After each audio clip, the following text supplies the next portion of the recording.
മുഖ്യമന്ത്രിയുടെ പത്രസമ്മേളനം കഴിയുമ്പോൾ ഭയങ്കര നാറ്റം ഉണ്ടാവും. എവിടെയാണ് നാടുന്നതെന്ന് ഞാൻ പറയേണ്ട ആവശ്യമില്ല. പറയണോ?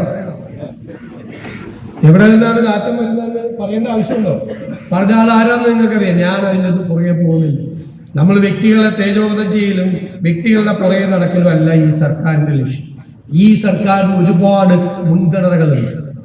നാടിനോട് പറഞ്ഞ വാക്കുകൾ, പ്രിയദർശിനി ബസ്സിൽ അല്ലേ ഒന്നായില്ലേ, സ്ത്രീകൾക്ക് സൗജന്യം കൊടുക്കുമെന്ന് പറഞ്ഞ് കൊടുത്തില്ലേ? ആദ്യത്തെ ക്യാബിനറ്റിൽ തീരുമാനമെടുത്തില്ലേ? മുതിർന്നവർക്ക് ഡിപ്പാർട്ട്മെന്റ് തുടങ്ങുമെന്ന് പറഞ്ഞു, ആദ്യത്തെ ക്യാബിനറ്റിൽ തീരുമാനമെടുത്തു. ആശാ വർക്കർമാരുടെ സമരം അവസാനിപ്പിച്ചുകൊണ്ട് പറഞ്ഞു, ആദ്യത്തെ ക്യാബിനറ്റിൽ തീരുമാനമെടുത്തു.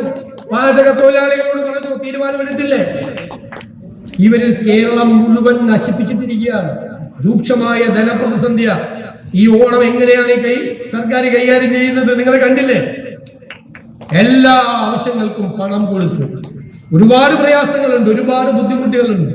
വിലക്കയറ്റം നിയന്ത്രിച്ച് നോക്ക്, മാവേലി സ്റ്റോറിലും ഓണം സ്റ്റോറിലും പോയി നോക്ക്, 13 നിത്യോപയോഗ സാധനങ്ങൾ സബ്സിഡി കൊടുക്കുന്ന 13 സാധനങ്ങളും അവിടെ ഉണ്ട്. പണ്ട് അതൊന്നും ഉണ്ടായിരുന്നില്ല.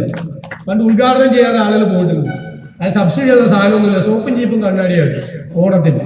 അതൊക്കെ മാറി, സാധനങ്ങൾ എത്തി, എല്ലാ സ്ഥലങ്ങളിലും ആളുകൾക്ക് എത്തി. എല്ലാവർക്കും അംഗൻവാടി ജീവനക്കാർക്ക് പെൻഷന്റെ കുടിശ്ശിക എത്രയായിരുന്നു? കിട്ടിയില്ലേ? പാചക തൊഴിലാളികൾക്ക് കുടിശ്ശിക കിട്ടി. എല്ലാവർക്കും, ജീവനക്കാർക്ക്, പെൻഷൻകാർക്ക് സാമൂഹ്യ സുരക്ഷാ പെൻഷൻ അടുത്ത മാസം കൊടുത്താൽ മതി.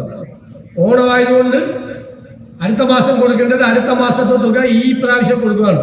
19 തീയതി മുതൽ ഈ സർക്കാർ ജനങ്ങളോടൊപ്പം ഉണ്ടാവും, സംശയമില്ല. സർക്കാർ തെറ്റ് ചെയ്താൽ തിരുത്താൻ നമ്മുടെ പാർട്ടി ഉണ്ടാവും. പാർട്ടി പറഞ്ഞാൽ നമ്മൾ കേൾക്കും. പാർട്ടി തിരുത്തണമെന്ന് പറഞ്ഞാൽ തിരുത്തും. തെറ്റുപറ്റിയാൽ പാർട്ടിക്ക് വിധേയമായി, പ്രസ്ഥാനത്തിന് വിധേയമായി പ്രവർത്തിക്കുന്ന ഒരു സർക്കാരായിരിക്കും കേരളത്തിൽ ഉണ്ടാകുക.